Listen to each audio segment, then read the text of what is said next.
guys, it's Rebecca Fisher from Extra.ie and I'm delighted to present Bulmers sounds from the Secret Orchard. We'll be joined in studio by 16 of the biggest homegrown talents as we seek to get to the core of what makes a rising star. Today we're joined by Kerr native Cormac Looby. Hi, how are you? Hi, Good. I'm good, how are you? You delighted to be back home in Tip for a little bit? Yeah, it's great to be here in the grounds of Bulmers, yeah. Grounds in Clonmel. Yeah, Love in that. the orchard, yeah. Thought we'd bring you a little bit of home just to make you a bit more comfortable. Yeah, thanks very why much. not? Why Much not? appreciated. Speaking of Clonmel and speaking of Tip and just like your early days, I want to talk a little bit about how you got started into music and, you know, if it was kind of always an option for you or if you kind of found it later in life. Yeah, it's kind of something that started, I suppose. My mum and dad probably heard me humming a tune and they would then force me to sing at every family gathering there was. Even when I was about 7 or 8, I used to sing Wise Men by James Blunt. Oh, that really? was my party It's piece. gorgeous. Yeah, in a little high-pitched 7-year-old choir voice. So you think that would have scared me? No, but keep going. Keep going with the music. Kept with it, yeah, and just probably through college and stuff.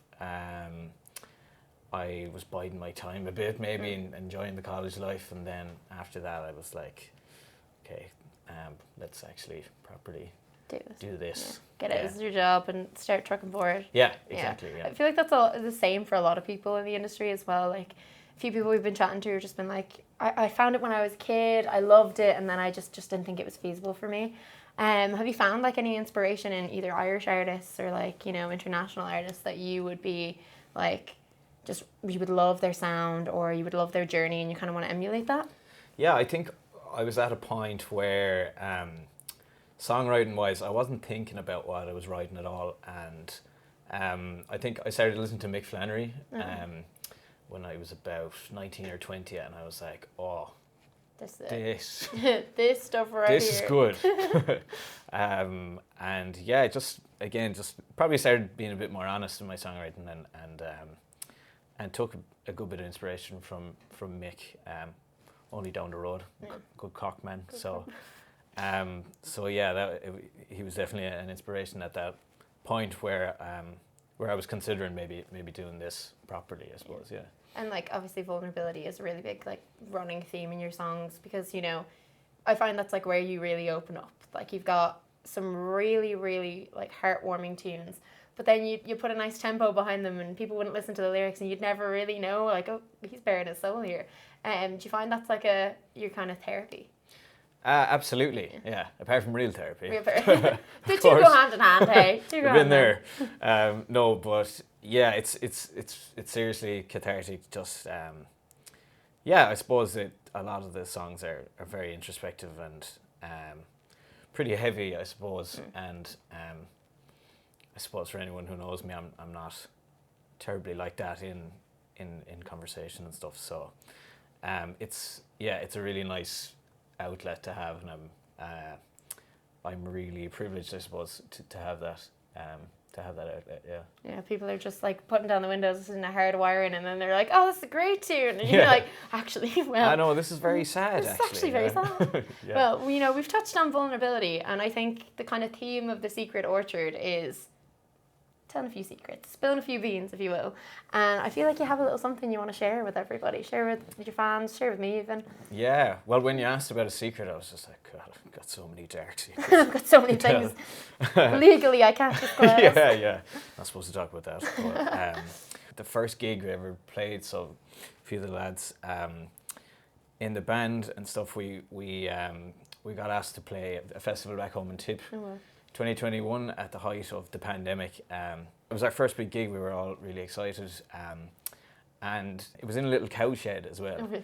Yeah. Gosh, so we were absolutely rammed in there. Like, Caelan, who's playing the bass, was actually out the back of the cow shed, behind everyone else, a few meters away actually, looking in at everyone in the shed. And the gig went well enough, but as anyone who plays music knows, if you've had a few jars, you're in that dangerous place of just keep playing one more tune. Just in case. So we did a little encore and that was all right. And then I was like, lads, let's play another tune.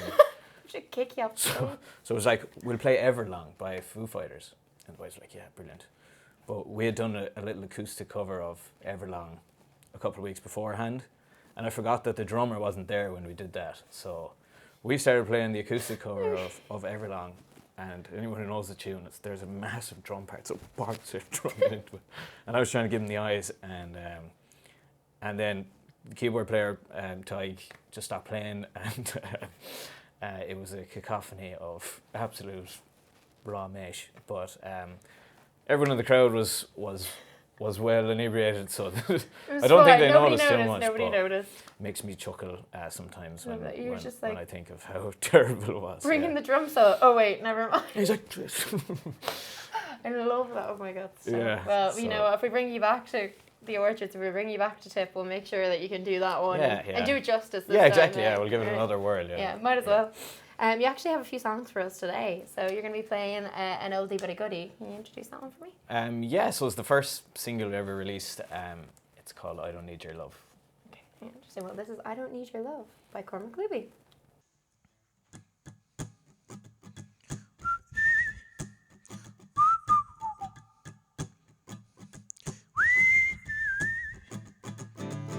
Well, you look like someone I knew a year ago, before I lost my confidence, but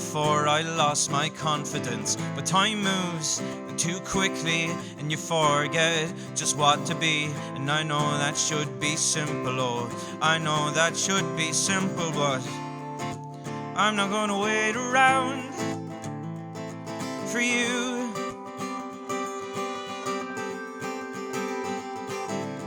When I know you don't want me to, but it's just too hard, too heavy. I can't make sense of anything, but I feel your blood running. I feel your blood running, and I fall so fast.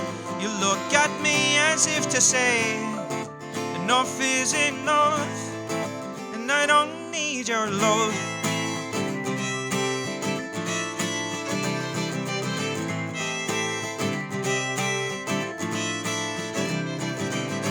I think in my country I'm a man, and that's what I'll be. But you ever seem to blur the lines? Do you ever seem to change your mind? And I'm caught in that moment, and I play it over and over again. What's that gonna help? Oh no. So I'm not gonna let myself dream of you.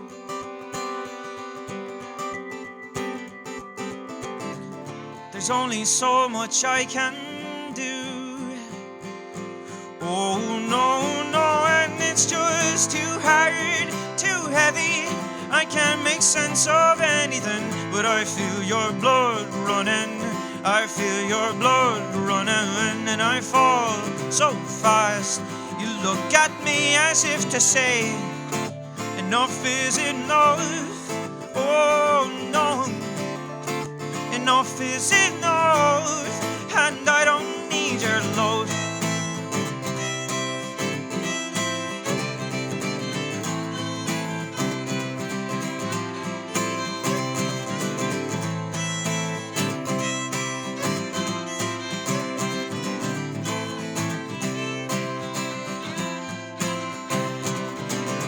Well, I don't need it. I don't need it. I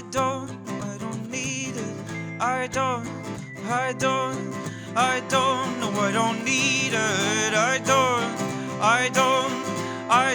I don't know, I don't need it. I don't know, I don't need it. I don't know, I don't need it. I don't know, I don't need it. I don't know, I don't need your love.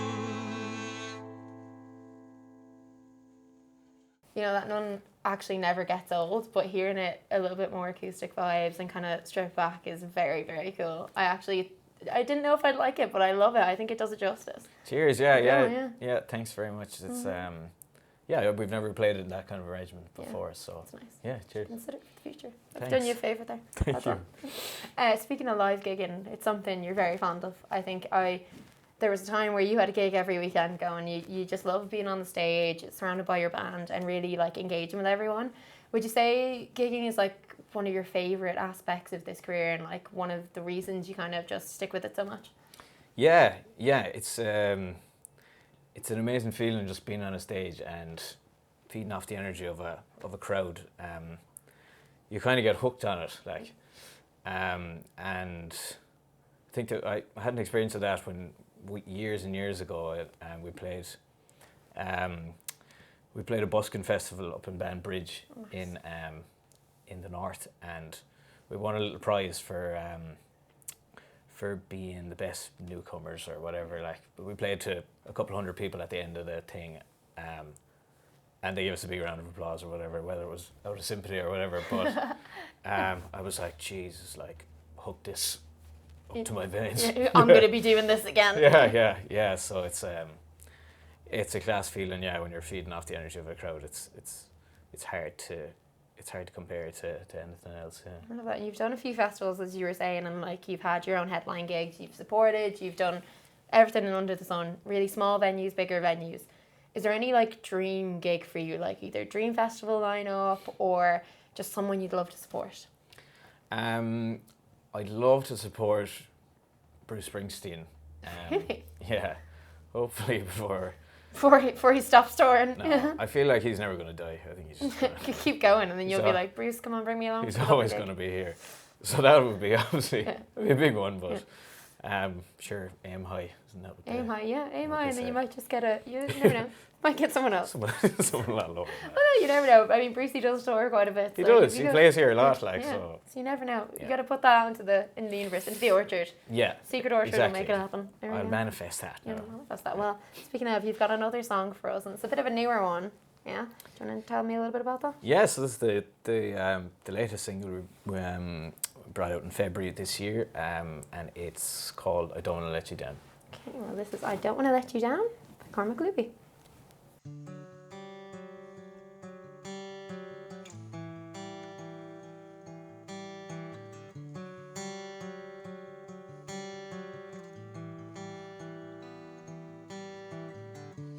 Caught between a rock and a bag of stones,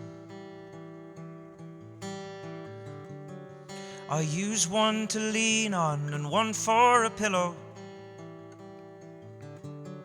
Then I pray to God to release me from these dreams, to grant me peace when I sleep. Then I hear those voices, something stirs inside me, 'cause I can't change the way I feel.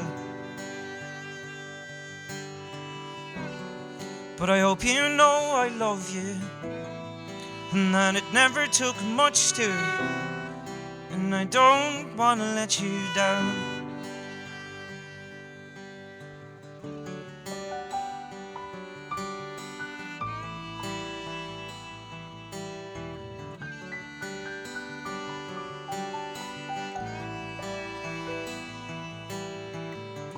I'm stuck between the truth and a ferry home.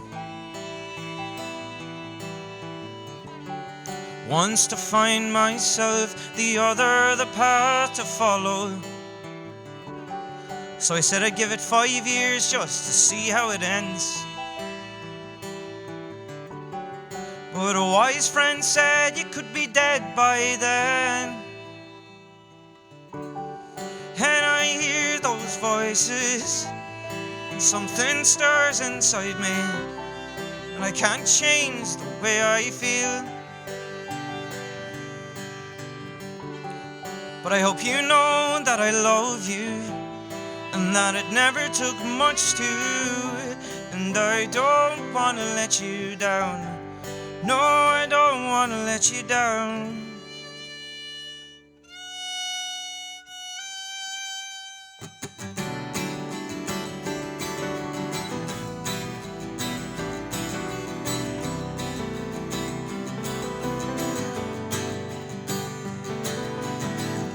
I know I said I pray to God, but I don't anymore. No, I don't anymore. anymore. And I know I said I pray to God, and I actually used to, but I don't anymore, I don't anymore, I don't anymore. And I see your face and that rips me up, 'cause I know I can't change the way I feel.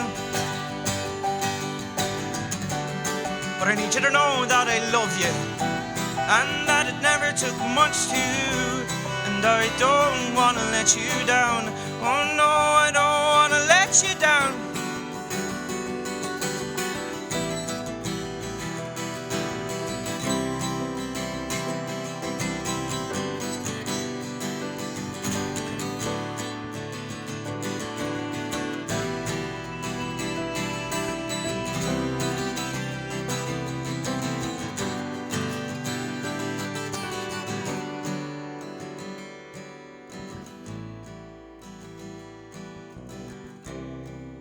I don't wanna let you down.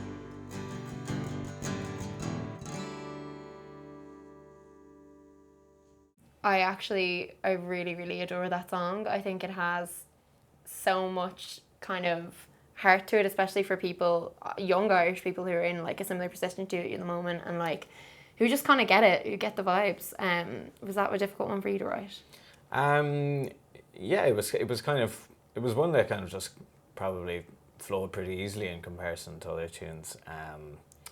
That it was, yeah, it's a song I had after having a conversation with my parents, I suppose, where I was grateful for their support, and kind of acknowledging that a lot of people probably don't have that support in their lives as well. So that was one I was kind of dedicated to them, alright. That as well. And I think, you know, it's really interesting because your sound differs from track to track quite a bit. Like you'd notice just from the two you did here today, like there's such a juxtaposition, but you like haven't pigeonholed yourself at all. Do you find like you're either still finding your sound, or you're just happy to try everything out? Yeah, completely still finding my sound. Like I like the tune I released before this one, Lobsters, was very much a kind of a indie pop kind of a tune, and then like a lot of the other stuff has been very folk infused, I suppose, and yeah, I basically just don't know what I'm doing at all. Like, but, well, you clearly do. I'm happy to be at a place where I'm definitely still figuring out my sound, and I'm happy to keep going and releasing tunes until I get a really good picture of that, which I am. You're getting there, at yeah. the moment, yeah. Which I love, though. I think if people come to your gigs, or even just like, I don't know, they drop into Whelan's one night and you happen to be playing, you've got something for everyone. You've got like a consistent sound, but also, you know, something that appeals to the masses, which not a lot of people can say. It's really good. Hopefully, yeah. There's a mix of quicker tunes and slower, sadder ones, yeah. So. Well, you know what? We might have you back in the gorgeous orchard again to give us a few more tunes. You never know. Yeah, I'd love to. Yeah. Bring you back home, Steph. Exactly. Yeah. Well, thank you so much for joining us in the Secret Orchard. Not a bother. Thanks for having me. It was Cormac Looby, everybody.